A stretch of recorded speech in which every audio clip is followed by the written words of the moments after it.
Let's keep on moving. So we are going to create another script that will run basic administration tasks. So before we had the basic commands that we wanted to create in a task, in a script. So now we wanted to run basic tasks. Sorry, basic administration tasks. And those basic administration tasks, an example I picked as the first one is run top. Second one is df minus h. Third one is free, which will check the memory. By the way, df is for to check the disk space. Uptime is to tell if when was the last time system reboot and system load. IOstat is input IO statistics. So I'm sure you know these commands already. If you don't know, that is fine. You could look it up and find out what the command do. But anyway, these commands are there to check the system health. So when I actually joined my first company, this is something that we were doing manually. So every time a system administrator would come in, they will run these commands on the servers and checking the system health.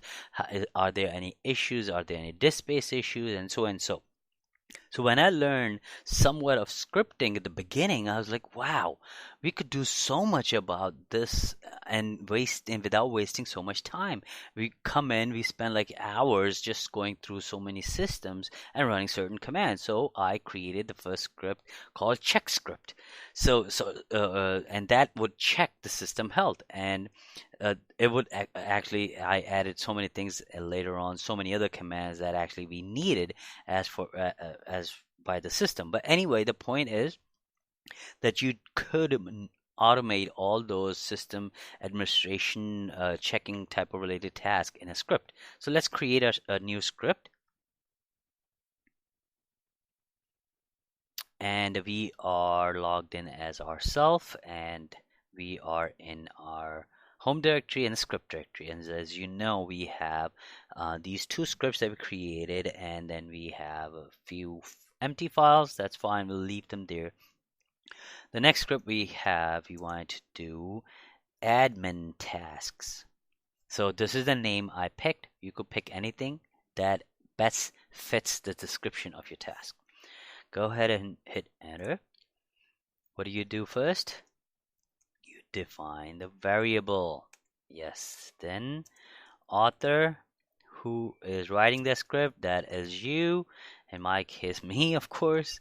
Then we are doing date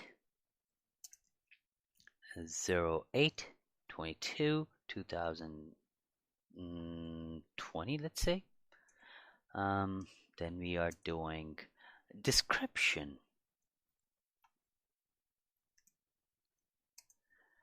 The script will run basic admin commands or tasks, whichever you want to pick. Date modified. Since we are creating the first time, we could pick the same date. Okay. Perfect. Now I will always like to do echo and says this script will run basic administrative commands. That's it. This is how it's going to come up. Of course, I wanted to do echo here and one echo here. Okay, now what are we going to do? We are going to run top command first. I'll do echo again. df minus h command second, echo again. Again, as you know, echo is just to put an empty line so it'll look more organized. Uptime, echo, IOstat, and echo end of script. Perfect. Okay, good. Now let's go ahead and save it and assign the permissions. And the name of the file was admin task. Yes. Let's LTR verify the permissions are given. Okay, so now let's run the script. Okay, so it did run, And if you notice really quickly, it spit out the line where it says this is what the script does. And now you notice that the first command that I wanted to run in my script was top. And now it's not running other commands. Why is that? Because the top command is a command that will keep your session open and give you the status of your processes, your memory in real time. So it does not exit out, it just stays there. So that's why my script is kind of stuck for it to finish so it could run other commands. So how do we overcome this problem? Well, one thing you could do is you could tell the output of the command to be simpler, or pipe it to something else, so this way it will run other commands. So how can we do it? Let's do quit, and you see as soon as did quit out of as soon as I did quit out of top, it did run all the remaining commands. But of course, we were stuck there and we didn't know what happened. So what I'm going to do is we will log back, or we will modify the script again. And the script name was admin task.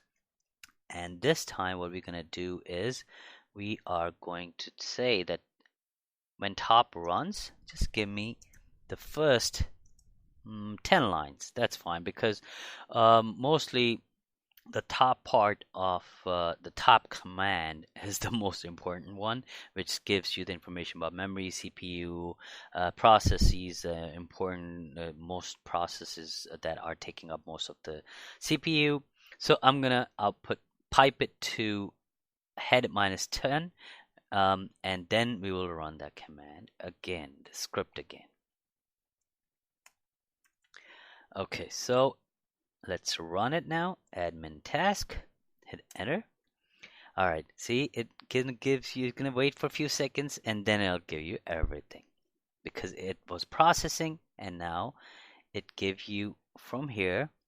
See, this script will run basic administrative task, and those tasks are, the first one is top, and the top is giving me the first 10 lines.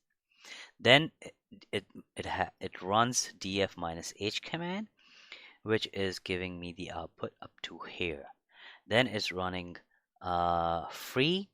Free is free -m is for the memory information. Did we include free? No, actually we forgot. That's why I was looking for free and it was not there. Anyway, we'll add that. The next command that it was running was uptime, and the uptime is right here. And the system been up 47 minutes, and the last command it ran was iostat, which is right here.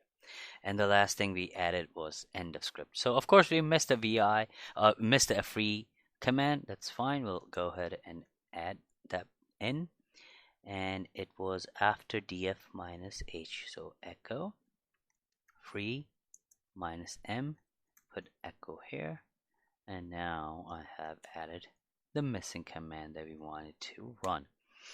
There you go. So let's see, it did give us, yes it did. Right here, this is the output of free -m command. Okay, so this is how you run the basic administration task. You could actually also filter out this output through a pipe, and you could view anything specific that you wanted to know about this output.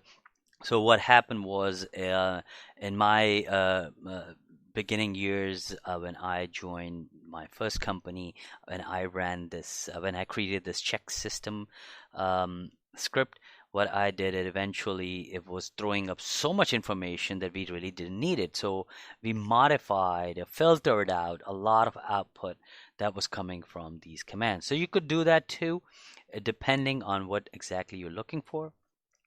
My recommendation is to you is go ahead and create a couple of scripts that will run your basic administration task, and see